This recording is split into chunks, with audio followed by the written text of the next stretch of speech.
Good morning. Welcome to Door County Outdoors on WDOR, brought to you by the Neighborhood Pub and Grill, 14th and Egg Harbor Road in Sturgeon Bay. Full menu available online at neighborhoodpubandgrill.com. We'll talk with Tim and Mike from Fish Door County TV. It's the Sturgeon Bay Open Bass Tournament this weekend. That and more coming up this week on Door County Outdoors on WDOR.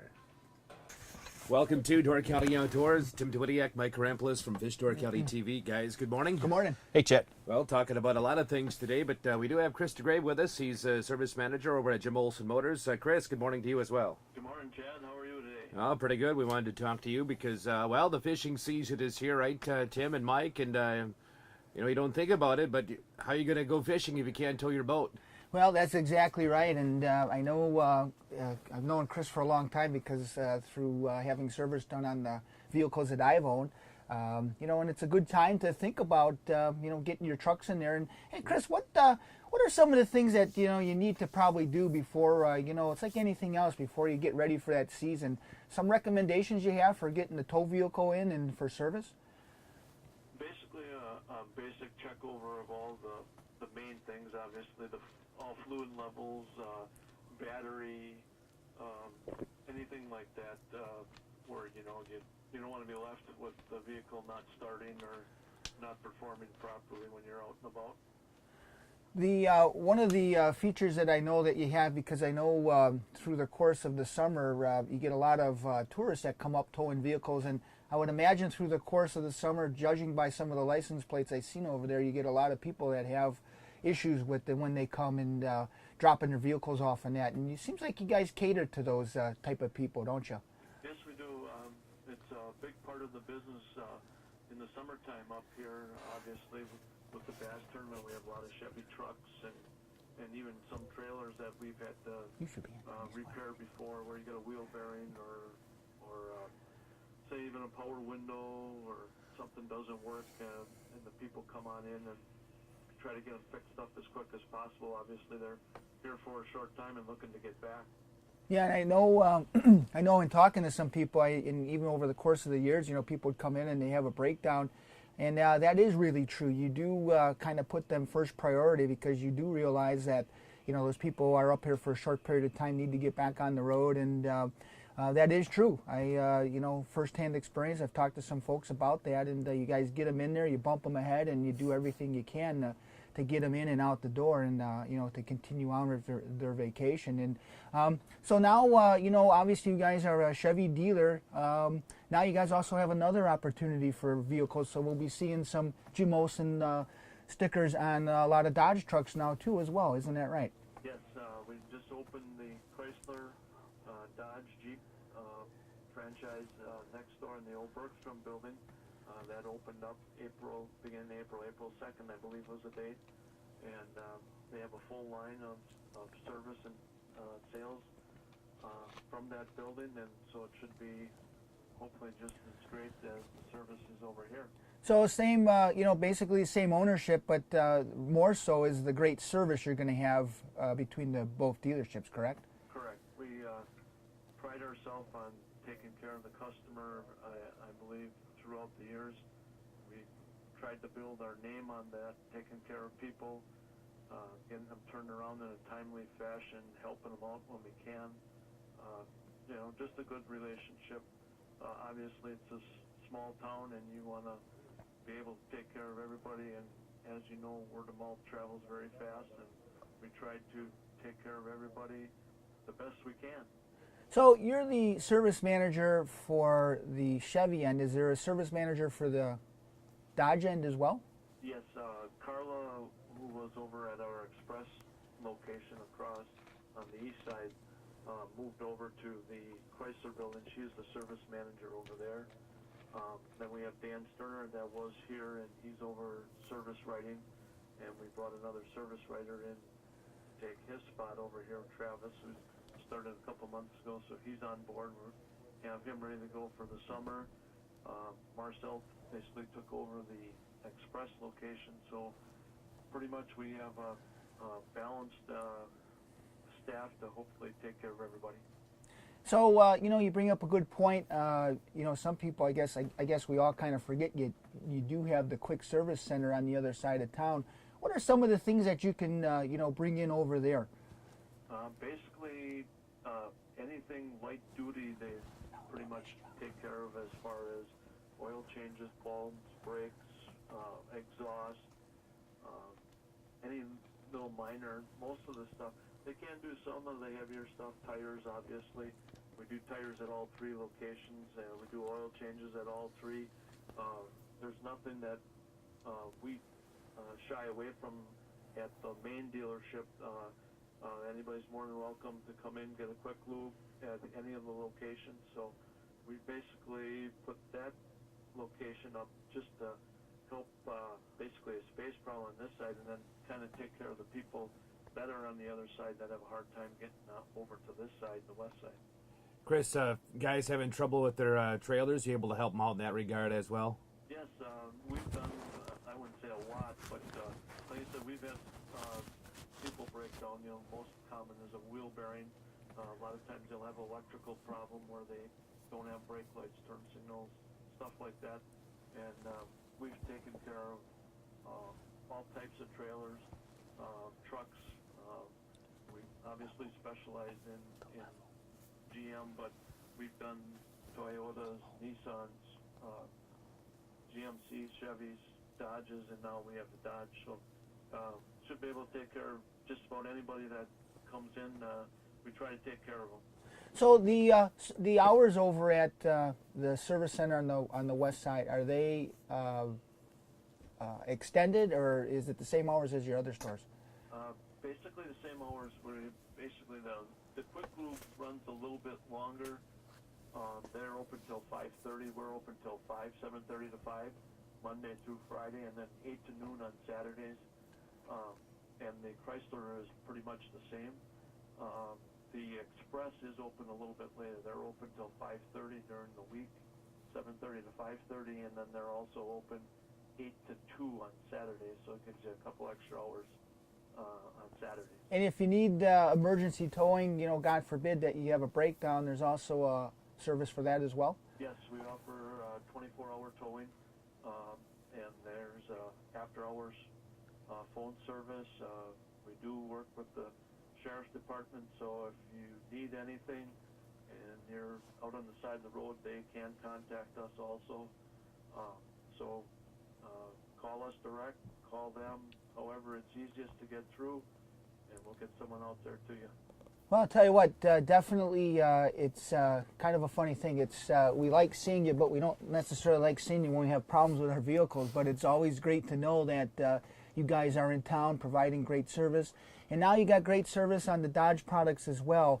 And I guess we wish you great luck with that, and it's going to be nice to see another sticker on another vehicle brand in the Door County area. Well, we appreciate it, and we appreciate all the support from the community and from other areas, the people that have come in. We see some of the people in the Bass Tournament every year that have stopped up, need an oil change, have a light out.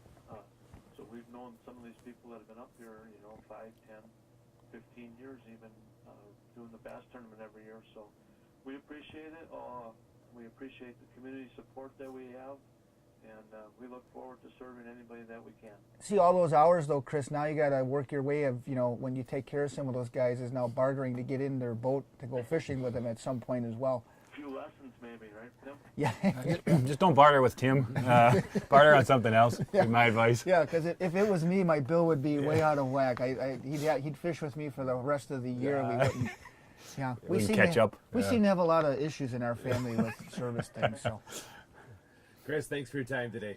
Not a problem, anytime, and I appreciate all the work that you people do and putting on the show, and you do a great job. All right, Chris Degrave, he's the service manager over at Jim Olson Motors, Sturgeon Bay, of course, the Chevy dealership, and right next door now, the new Dodge dealership in Sturgeon Bay. And I guess, you don't think about it. We don't think about it because you live here and the problems that you might have when, but when you travel and go on a trip, a fishing trip, problems do occur from time to time. Yeah. Well, I'll tell you what, Chad, like I said to Chris, first-hand experience back in the days when we had the store, people would come in and, boy, I got a problem, like you said, a wheel bearing, trailer axe, whatever it is, and they've always been, and even though they, have their hours, well, we're only open from here to here. I know in times past they've had guys that stay late to get stuff done and taken care of, and especially it always seems like, when the problems happen is when you're getting ready to leave, and it's Sunday afternoon or Saturday night, and you get an issue, and they've been a great asset to having them in town, and now that they got the Dodge dealership, it's going to be interesting too, because another pretty good brand that people want to have and drive around, and just another, and if they carry that great service from the Chevy end of it to the Dodge end of it, it's going to be a great thing. And the nice thing about them too, always at Jim Olson's, is I've never had a problem ever getting in on short notice. I know you've experienced the same thing yourself, so.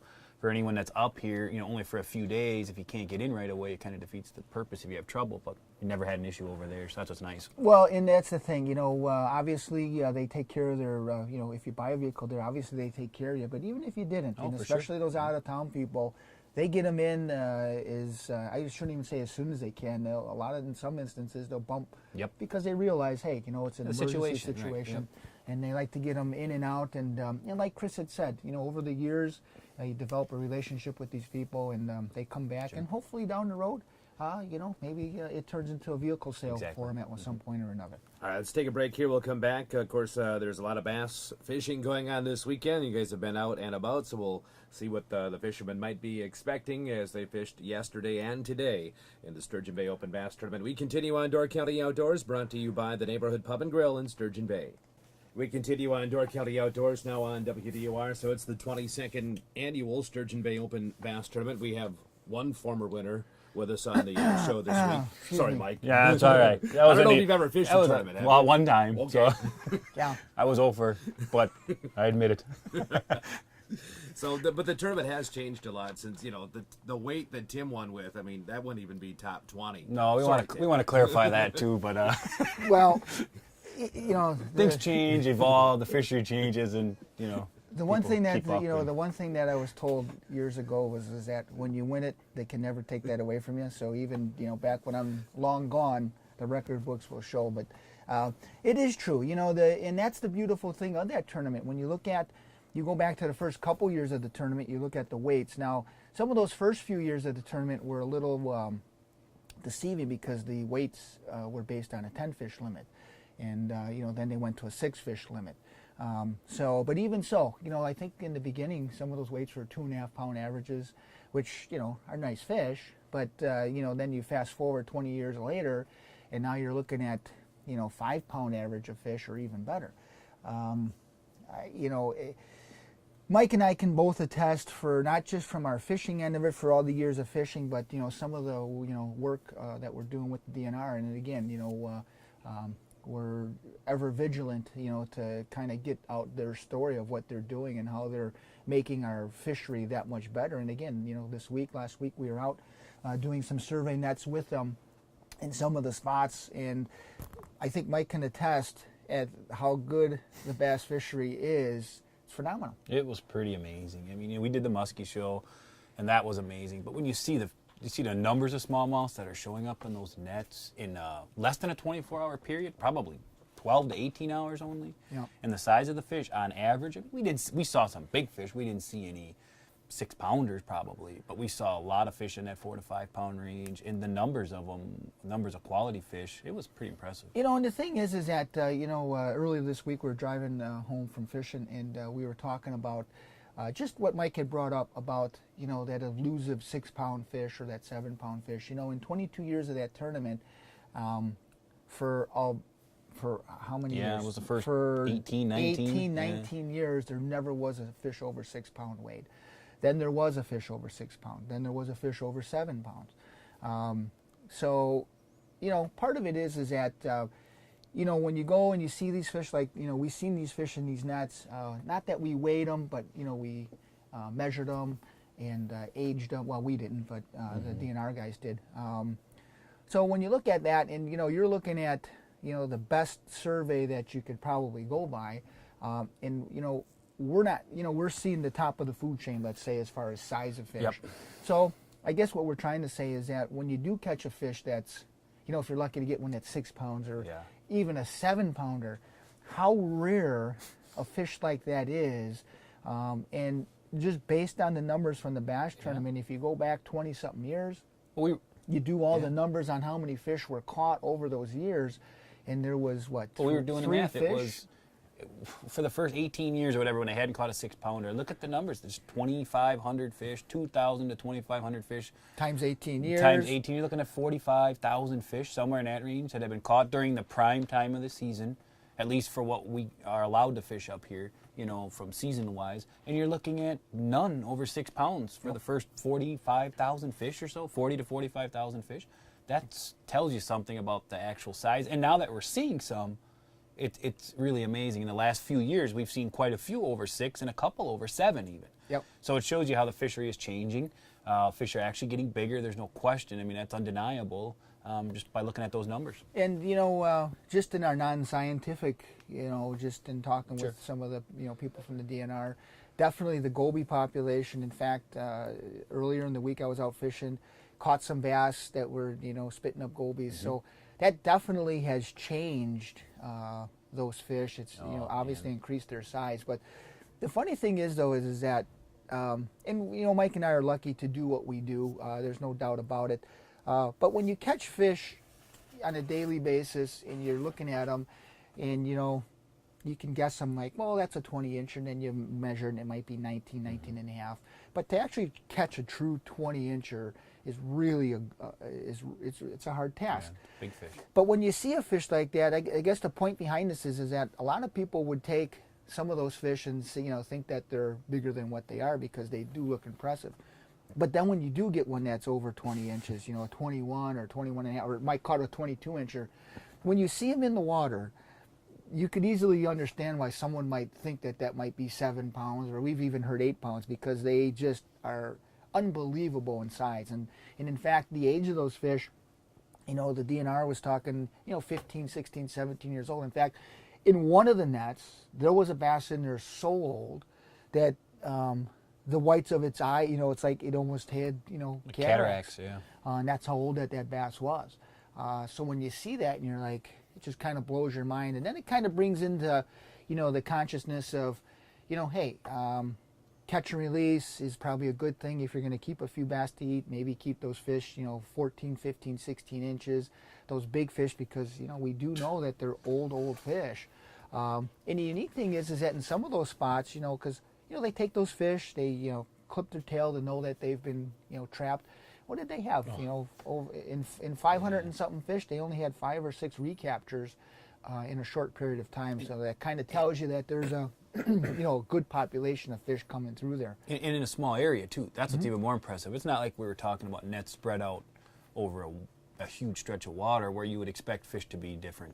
This is a fairly limited area that they had these nets in, and there was no recaptures to speak of. So it shows you how many fish are actually filtering through there and what the population must be like. Yeah, so in getting back to the bass tournament, as far as where it's progressed, definitely, because of the conditions, because of the management of the fishery, as far as the DNR's job, as far as the general public, the tournament guys, sometimes get a rap because, they're tournament fishermen and they're hurting the resource, but tournament guys aren't keeping any fish.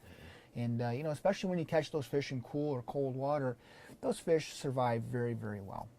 So through a lot of their efforts, through the DNR's efforts, that's why we have the quality fishery that we have. And the bass tournament over the course of the years have done a good job at, promoting that fishery, managing that fishery. I think if you went back, they keep stats on how many dead fish, quote unquote dead fish they have, and it's for 40-something thousand fish. It's minimal. It's a very, very small number. And I guess if you relate that back into, well, if everybody kept those fish, which they are legal to do, and not put them back, those fish wouldn't be back in the system. But it kind of shows you what catch and release does.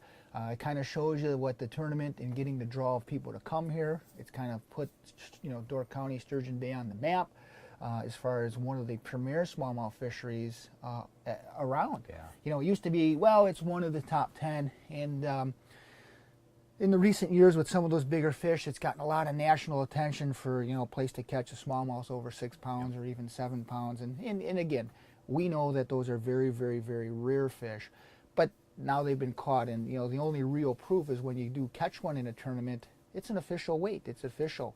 So you can't argue that fact. Whereas, you know, someone would come in and say, oh yeah, we caught, you know, 22 inch, 23 inches, but it was an official fish. So when you get that kind of national recognition in a tournament, it opens up a lot of people's eyes, and so the area is really getting a lot of promotion right now. And you know, one thing you said too about the tournament fishermen, I mean, there's people that like tournaments, and of course there's a small percentage of people that don't like tournament fishing. But nobody can argue that the tournament fishermen as a group of people are some of the most conscientious in you know, protecting the resources anybody. I mean, the equipment they use to keep these fish alive, the bass tournament itself, what they do to keep the fish alive once they are actually after they're weighed in and released. I mean, it's important to note that. Even if you're not a tournament supporter in terms of like fishing, that make sure that you understand that the fishery, they're taking care of the fishery at a very high level. Let me ask you about the tournament itself, because you guys have been, you know, doing a lot of fishing lately and maybe some filming too. We're a day in. Today's, you know, the day we're gonna know who won it by this afternoon. Where do you think the winning weight is going to come from? You know, the south, the Little Sturgeon area, or is it going to be up north? What have you guys been seeing? Yeah. Well, we just talked about that. Looking in our crystal ball, you know, it's in years past that you and I have talked about this on the show about why you fish certain areas. I tended to always fish north, and there's other reasons why. You know, other than the fish are, you know, let's say bigger or whatever. It just has to do with a pressure thing. What's unique though this year, I think it's one of the lower numbers for tournaments, anglers that is. I think they're at 144. Yeah, in that mid 140s range, so, or maybe 150 tops. So when you look at the high point, that was almost another 100 boats. So the pressure end of it is kind of interesting now. So now there's lesser boats, lesser pressure, and it's going to depend on a few things. It's going to depend on what position those fish are in the Sturgeon Bay area in the south, and then what position those fish are up north. How much might the water temps vary? big. Now? That's everything. Big. Yeah, it's huge. Yeah. It's huge. In I mean, fact, like 4 to 5 degrees or more than that. could be more. It could be. We actually considerable. on the lakeside, and everybody. It's kind of funny because people, you know, think that the lake is cold, you know, or colder. The lake water actually on the bays warms up more. It's quicker because of the substrate of the bottom, the sand, and all that. North, you know, you're dealing with on the bay side all rock, heavy gravel. So that water, the farther north you go, stays colder. So it's an interesting deal because, you know, you can fish in a pre-spawn, in some instances post-spawn, depending on where you are, and then again maybe at spawn. So I never like to fish spawning fish or even close to spawning fish, so we would always travel north. But it's going to be, you know, that's a tough question. My guess would be when the bass come in to spawn, according to what the DNR says, they come in, they drop their eggs, and they get out real quick. They don't mill around. So from that standpoint, if the fish are actively spawning here, you would have to think that you would see a lesser weight, just from the standpoint that those females aren't really feeding. They're coming in to spawn, they drop their eggs, and they get out of there, so you're going to have males. Now, that doesn't mean that you can't catch 4-pound males, because you can do that. But in the history of the tournament, in the last few years, 4 pounds is a nice average, but it doesn't do a whole lot for your, you know, quality of, you know, winning the tournament. Whereas now, if you can find those fish that are, you know, right at pre-spawn, that are maybe that 4.5-pound size or even a little bit bigger, which may be north. And the unique thing about here is that on a daily basis, depending on the weather, the wind, stuff can change. And those fish can come in and dump their eggs right now. I mean, that's how quick it can happen as long as conditions are Every right. one of these guys is going to have to make a decision during this tournament, and most of them will have, obviously they'll have already made it by now, but they're going to have to decide whether they're going to chase. Because the last few years, the big fish that we've seen that we just talked about have come from the south end of the bay, but the conditions were different. Like we said, we're a couple weeks ahead normally where we would be in our normal conditions. The water temp's a couple weeks warmer, you might say. So they're going to have to make a decision whether they chase those fish on the lower end and try to put a couple of those real big kickers in, as we might say, or whether they go for the more consistent average size that may be further north. See, and Mike and that's what makes it interesting. Mike and I would agree. Our philosophy in fishing is similar.